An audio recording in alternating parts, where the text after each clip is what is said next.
Hey Tom, you got a minute there? Oh, yeah, hey John. Sure, what's up? Yeah, I just got word from the head of department and it looks like they want you to remake the old speaker from the 1980s. You know, like the style that, Mr. Lansing made, something like that. Wait, what? Why are we remaking old designs? Shouldn't we be making more futuristic designs like Focal? I mean, have you seen the slimmer and slimmer speakers getting slimmer and slimmer? They'll get even slimmer than I'll ever be. Well, because Tom, have you seen the success with the KLH Model 5s? People love and dig that mid-century look. Not to mention the, crazy vintage values out there. Some of these vintage speakers sell and trade for thousands of dollars more than when they were released. I think the market really likes that look. Well, I guess that's true. I guess we could make them even better with the current technologies available. How big are we talking about? Big. Ooh, I do like the sound of that.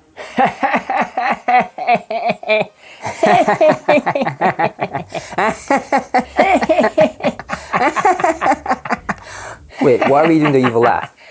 Well, it's Halloween soon. It's true, it's been an absolute trend amongst companies to bring back vintage designs in a modern package. But don't be mistaken, it may look like the speakers that your grandfather owned in the 80s and 90s, but inside these speakers, the gut of these speakers are entirely different, especially this one right here.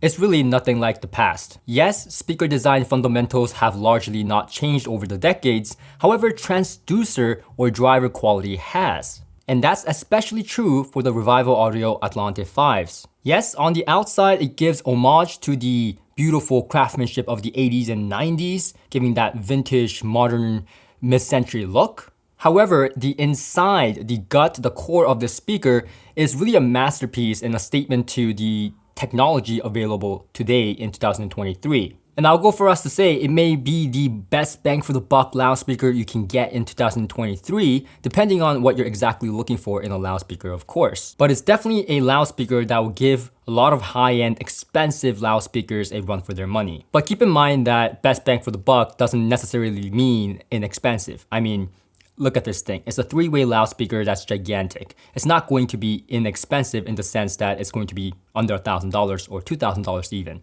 In fact, this loudspeaker is $4,500, around that price point, but I genuinely think it's worth every penny, and I'm gonna explain why in this video. Firstly, you may be asking, who is Revival Audio and why haven't I heard of them before? And that's because they're a new company, and so it's perfectly normal that you don't know who Revival Audio is.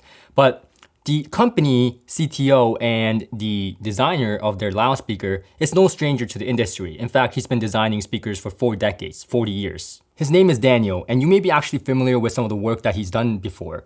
The Heritage series from Dynaudio, for example, that I reviewed and loved. So that speaker was his design, as well as many of the Dynaudio speaker designs like the Confidence or Contour series and Special 40s as well. So you may be familiar with some of his work, as well as the Focal Utopias. I mean, unless you're living under a rock, you know the flagship Focal speaker, the Focal Utopia. So he had a hand in that as well. So he's been around, he's been designing speakers, not just any speakers, but really good speakers that's been winning a lot of awards. So this is not a new company that's just trying to figure stuff out, but this is a company that is looking to innovate and push technology in hi-fi forward. Now, after 30 years of experience designing speakers for other companies, such as Altec, Lansing, Focal, Dynaudio, I'm now proud to present that we designed one of the best speakers possible in the world, Revival Audio. So Revival Audio's Atlante 5 is a statement to his experience of the past 40 years, but also it has new transducers that you will not see in other speakers. Now, starting with the tweeter, a 1.1 inch or 28mm soft dome tweeter, and it features the Revival Audio's patented ARID technology. ARID stands for Anti-Resonance Inner Dome. I can't believe I remember that. But this technology is truly unique in the fact that it's not a damping solution. And this little device is actually placed right inside the yoke, right behind the actual dome. And the reason for this is because drivers not only make sound forward, but also backwards, right? So it's making sound both directions. So when that happens, what can happen is that there can be standing waves when the back wave is hitting things around and kind of alter the sound profile or the performance of the tweeter and the drivers itself. And to prevent that, a lot of companies actually put felt or sound deadening materials like foam. But here, Revival Audio is opting in to actually have this ARID. And what it exactly does is it acts like a waveguide. So it transfers and directs the sound waves, the resonance frequencies, and so on, the standing waves, to the back chamber, which has also this unique feature that is designed specifically to absorb these standing waves without actually having, foam or felt or deadening materials. So that's definitely a more elaborate and a long way to do the same thing as adding a felt or foam. And you may be asking, why is Revival Audio doing that? Why are they taking the long route instead of just taking the shortcut? And the reason being is because, according to Revival Audio, this allows them to have a more extended frequency response for their tweeters. If they add more deadening material and damping to the yoke, then that can actually deaden the sound and make the roll off a lot faster. So this kind of allows them to have the same tweeter, but have an extended frequency response, even though it's a soft dome tweeter. And this patented technology by Revival Audio is seen not only on the tweeter, but also on the very cool looking 75mm, almost 3-inch mid-range soft dome driver. And this driver is very, very cool looking. And like I said, it has the same ARID, but now it's targeting more of the mid-range frequencies instead of the high frequencies. So now it's called ARID Plus. But actually what's more cooler than this mid-range driver is the woofer, the BSC woofer. And this woofer is interesting in the fact that it's using basalt. I'm not even sure if I'm pronouncing that right, but it's basically a lava stone extraction. And so yeah, we're now using lava stone extraction in hi-fi. What's next? But anyways, according to Revival Audio, it's the first time that this material has been used for driver technology in hi-fi. The reason being is that not just because it's a cool factory, look at this lava stone, but rather it is light and rigid at the same time, which is exactly what you want for a woofer. And we've seen Kevlar or glass fiber being used in the hi-fi drivers, namely in the woofers, because of its lightweight and rigid nature. But according to Revival Audio, basalt is actually a more rigid material than Kevlar and glass fiber, and it's also light at the same time, which makes it a perfect solution. And it's also eco-friendly because 90% of lava stones are basalt. So that's a plus. And you may also notice how oversized these driver magnets are. I mean, it's kind of looking like drivers from the past, like the past compression drivers. It kind of reminds me of that look. But the reason that you see a oversized magnet on these drivers is because they're using ferrite magnet instead of neodymium. Neodymium is a smaller magnet that has a very strong magnetic properties, even more than ferrite, right? But ferrite is cheaper, so Revival Audio thought instead of using more expensive, smaller neodymium magnets, you can just use more of the ferrite magnets to achieve the same strength. And plus, having a bigger magnet allows you for better heat dissipation. So it was a win-win situation, better cost, keep the price down with little to no compromise. In terms of the crossover uses high-quality boutique parts in the critical parts of the crossover, and it is hidden neatly at the bottom of the speaker cabinet. Also internally, it's using high-quality Vandenhall speaker cables throughout. Now, talking about the speaker cabinet, this is a pretty big loudspeaker, like I mentioned. So, in contrary to smaller loudspeakers, I say that it requires some more attention to the setup process to get the best out of them. But they're not really hard to set up. So firstly, they do have an optional stand. Now I say optional because you have to buy it separately. However, if you go to dealers, just letting you know, they might just throw that in there. You didn't hear from me. I mean, it's entirely up to dealer. Like seriously, it's entirely up to dealer that you work with. But the reason you might want this stand is if you are sitting on a high sofa or a high chair, right? You want to be on the design axis, so the tweeter, right, to the ears. Now, for my setting, I'm sitting pretty low. I'm sitting on a lounge chair. So in my case, it actually worked better to use the included tilting mechanism that you kind of screw on, and then it makes the speakers kind of go back about 8 degrees. And that kind of allows the speakers to be sitting on the floor, but then kind of face up so that it's in line with my ears, even though I'm sitting on a pretty low lounge chair. And that worked better for me because personally, it gave me a more realistic imagery. Like the soundstage was more realistic. Okay, so I want to kind of explain a bit further. So in terms of the sound staging and imaging, when I have it on a taller stand, the staging, like the performance stage, seems higher. So I get vocals coming up higher. So if you like the sensation of, the idea of looking up at the stage, then you may like with the stand better. But for me, I like this because it's lower, but it's still tilted down, so that's pointing up in my ear, like I said. And this gives me a sensation of having the stage just a little bit more natural. I'm looking up still, but just ever so slightly compared to, when I have the stand, I'm looking like way up there. And I got a message.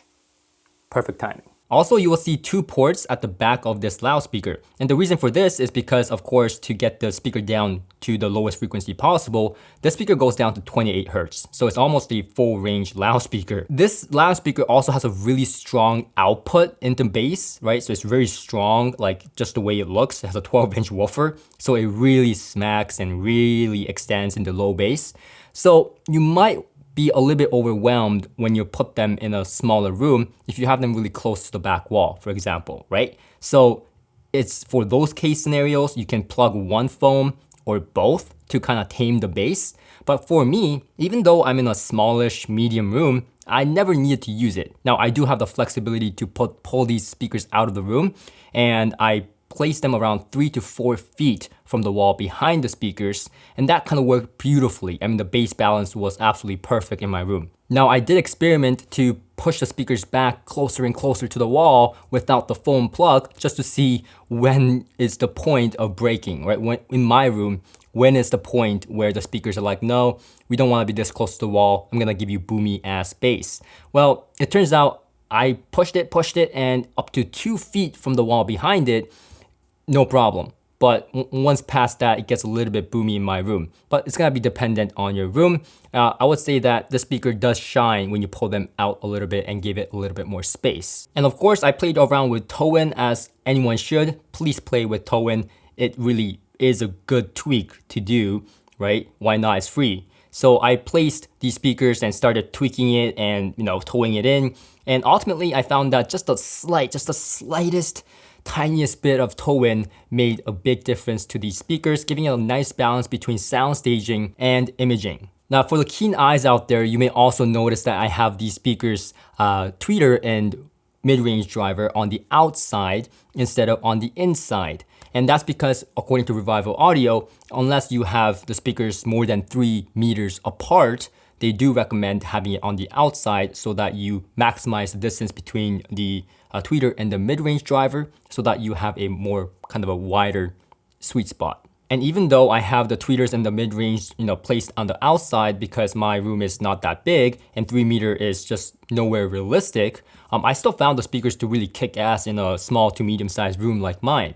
But I do see it shining more in a bigger room. And let me explain why I say that. The reason mainly really comes down to the sound staging and imaging. Now with sound staging and imaging, I like to break it to 4 different parts. Firstly, is how deep the soundstage is. So the depth of the soundstage. So if you have the speakers on each side and you hear things behind the speakers, right? How far behind the speakers do you hear it? Do you feel like it's like right in your face, or do you feel like it's like on the 3rd row? Like if you're sitting on a 3rd row in a concert, where some speakers are really, really back there to where you feel like you're sitting way back and the concert's happening the party's happening way over there. So I like to have myself around 3 to 4th row in a concert private hall, for example, because that's kind of like the VIP spot. That's the best seat in the house. And if you remember, I really like the Rosso Fiorentino Sortaldo loudspeakers because it did exactly that, right? The depth was amazing. It was not so intimate, but at the same time, it was pretty far enough to where I felt like I was sitting on a 3rd or 4th row in a concert private hall. And that's exactly what you get with the Revival Audios. Now, I would say these Ataldos are a more deeper sounding loudspeaker in the sense that it has a deeper sound stage, but I would say the Atlantes or Atlante, or however you want to say it, is actually about 90% as deep if I have to put it into numbers. So it's about the same. It's like you're on the 3rd row or 4th row, it's almost the same.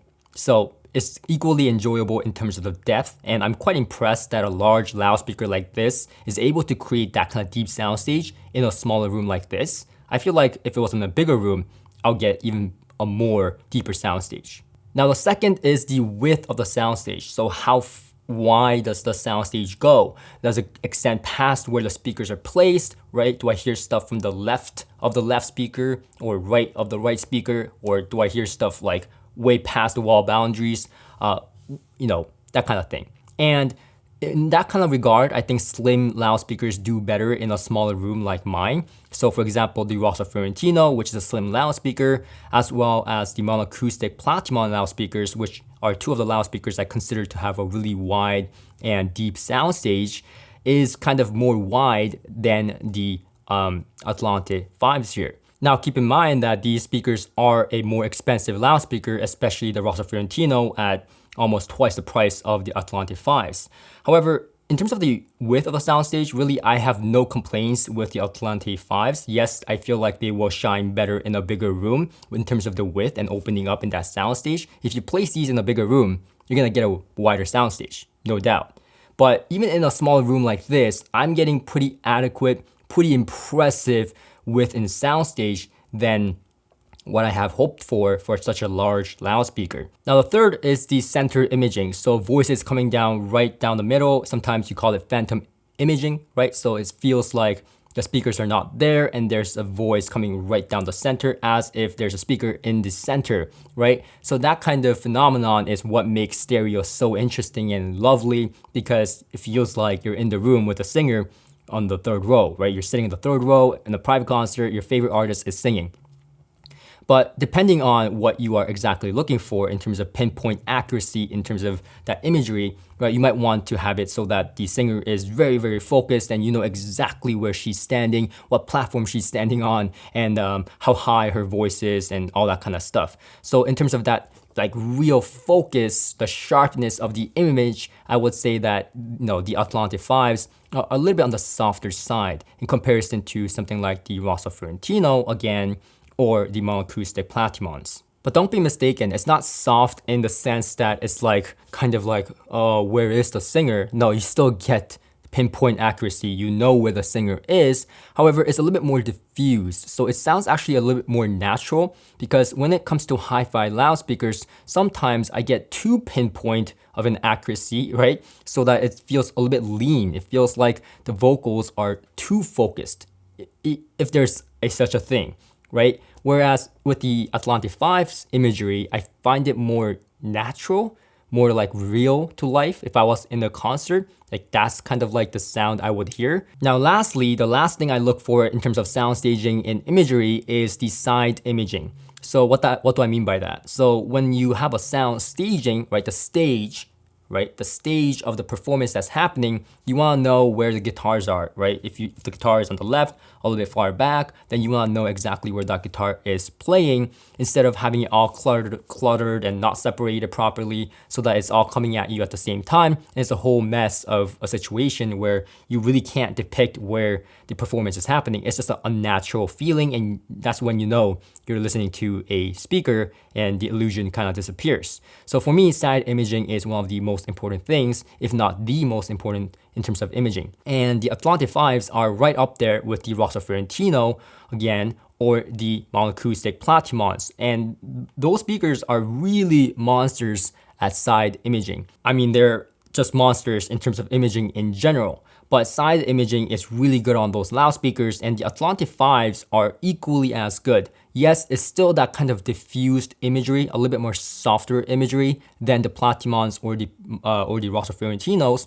However, the side imagery is pinpoint in the sense that you know exactly where that instrument is coming from. It's well separated, well spaced out, and you have no mistake that it is coming from where you think it's coming from. Now, in terms of the overall sound profile of this loudspeaker, I would say that it's actually pretty neutral. It's neutral and balanced. That's how I would describe the overall tonal characteristic of this loudspeaker.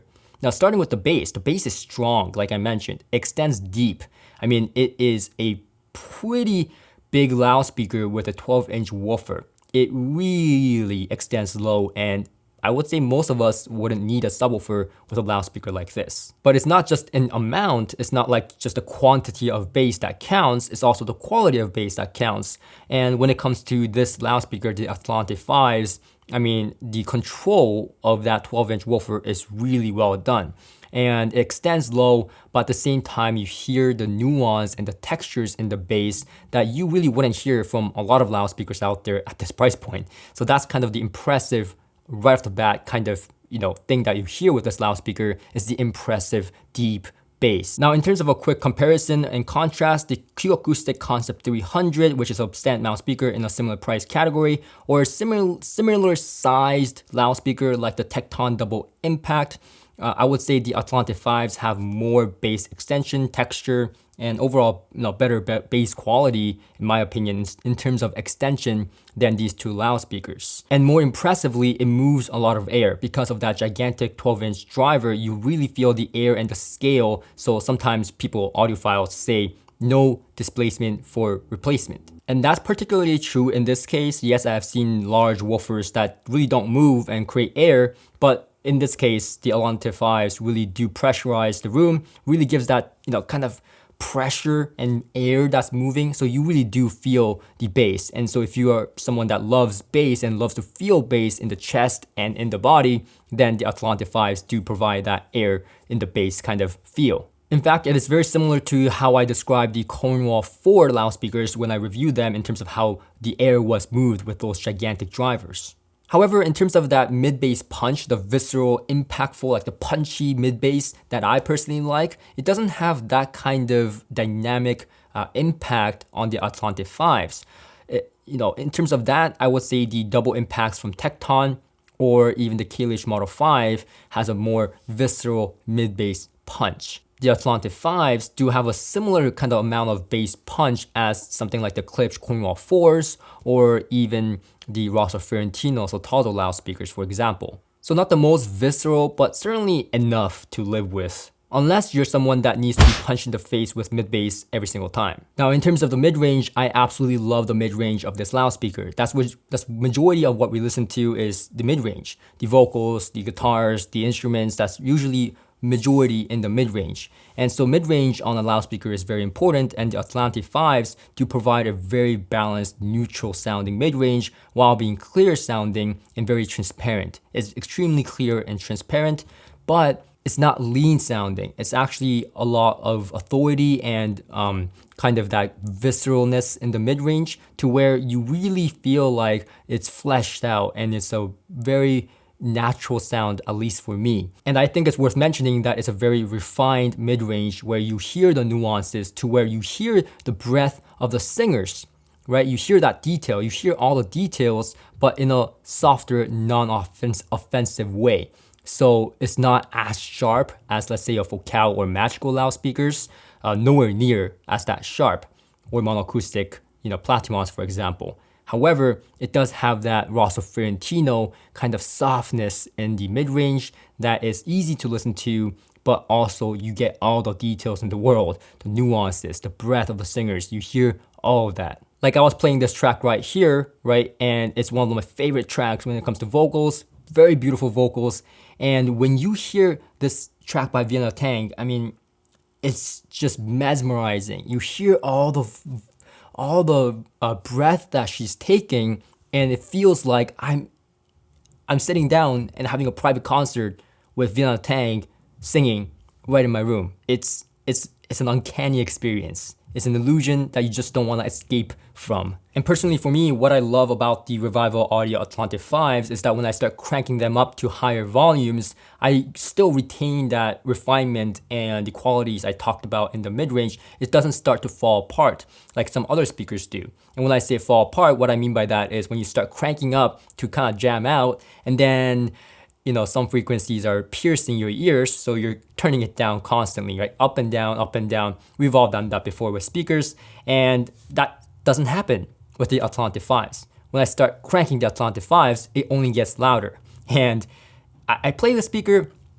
louder than I usually listen to for the majority of my listening session, but we'll talk about why that is in a minute here. Now with the high frequency of the Atlante 5s, I really love the high frequency presentation of this loudspeaker. In fact, in terms of the high frequency, I feel like this is where it should be. I feel like this is my favorite high frequency presentation in any loudspeaker so far because it's so well balanced. Again, it doesn't fall apart when you start cranking it up. The high frequency is just, but it's also airy, right? Even though it's a soft dome tweeter. Now, if you remember my Rosso Ferrantino Sotaldo loudspeaker review, I said that in that review that the high frequency was my favorite, and it really was. I mean, it still is one of my favorites. The high frequency has all the details in the world, but it's not very bright, it's soft sounding and easy to listen to for hours, but you get all the nuances and details. And that was a presentation that I really haven't heard from a loudspeaker that was in the kind of the warm category, right? Warm speakers don't necessarily have the best details or nuances, but this was at the level of Focal Magical Wilson Audio, kind of level, but it was much easier to listen to my ears. And that's kind of what you get here with the Atlante 5s. But if you also remember, one of the complaints I had with the Sotaldo was that I wish the high frequency was a little bit more airy, a little bit more extended to where I felt more space in the top frequency. And that's exactly what you get with the Atlante 5s. It's easy to listen to, soft sounding just like the Sotaldos, but now you get even more extension and more airiness than even the Sotaldos. And that's why I say it's my personal favorite in terms of how the high frequency is presented currently in 2023. And partly because of this non-offensive nature of this loudspeaker, I cranked it up way past my usual listening volume. Around 70% of the listening was done at louder volumes than I usually listen to. And also because this loudspeaker really shines at louder volumes.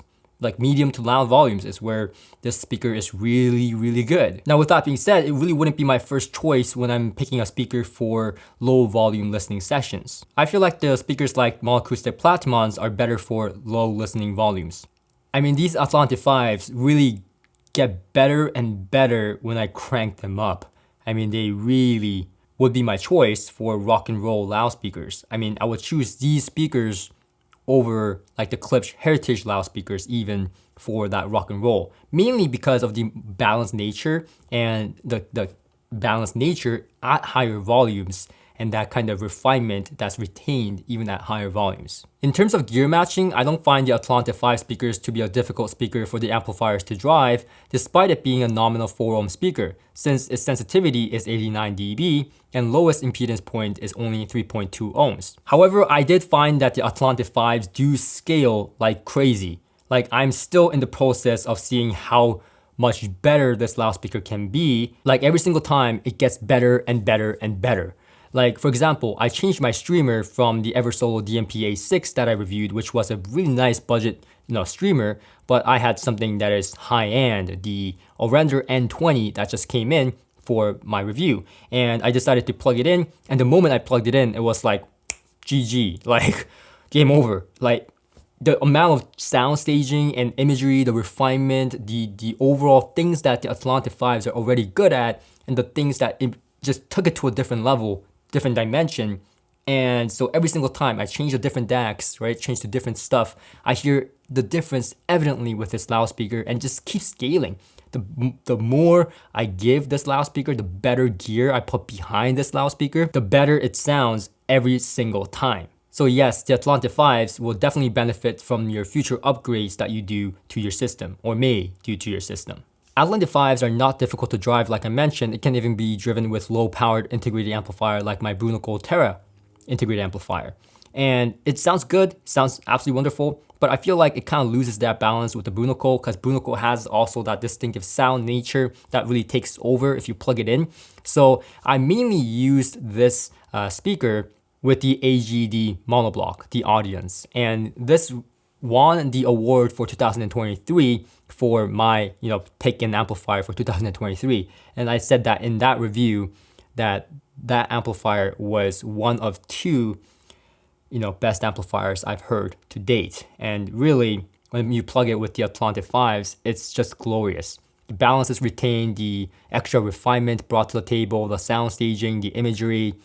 It's just a beautiful sound. And of course, it has plenty of power to drive these loudspeakers with 200 watts into 4 ohms. Now keep in mind, yes, the speaker is not a difficult speaker to drive, right? However, you do want some power behind it because you're gonna be cranking these bad boys, up in volume. I also went ahead and plugged it into my NAT monoblocks, which outputs about 120 watts of single-ended Class A power, and it was glorious. And it sounded really good. I mean, I would say the AGD audience were still more balanced overall. However, the NAT just sounded really nuanced, really beautiful. How it had this lovely sparkle and soundstaging sweetness on the top end that single-ended trials were known for. And it's just an amazing sound. And Atlante 5s are loudspeakers, like I said, that can take advantage of the high-end gear that I put behind it. So the NAT, it just made the Atlante 5s sing like no tomorrow. However, it is $30,000 US for the NAT monoblocks, and that is not something that everyone can purchase. So I decided to try multiple more affordable, more price-conscious, more responsible gear, and this is my recommendation, the Dynaudio Thallo. I mean, this is a beautiful match with the Atlante 5s for the fraction of the price. It has 220 watts of power into 4 ohms, so plenty of power to crank those Atlante 5s to a cranking level. And honestly, it's not the last word in terms of refinement and nuance in comparison to like the AGD audience or the NAT monoblocks. However, for a fraction of the price, you get something really truly great that will sound really great with the Atlante 5s. And if you remember, actually, the Kalish Model 5 review, I actually recommended this amplifier to sound best with the Kalish Model 5, and I still stand by that. The Dynaudio Thallo really sounds great with a lot of gear, especially something like this. And if you can, I would say even add the Hades preamplifier to bring it to the next level. And now you have something really truly great for the Atlante 5s to sound its best, or close to its best. Because I really haven't heard its best yet, because every single time I change it, it still sounds better and better and better. And so that's why this review took so long. But anyways, I hope you enjoyed this video. If you did, please click that like button. It does help my channel out greatly, and it doesn't cost you anything. And I truly appreciate it. And make sure to subscribe for more audio videos just like this, where I talk about audio gear and my system. And I'll see you guys on the next one. Until next time.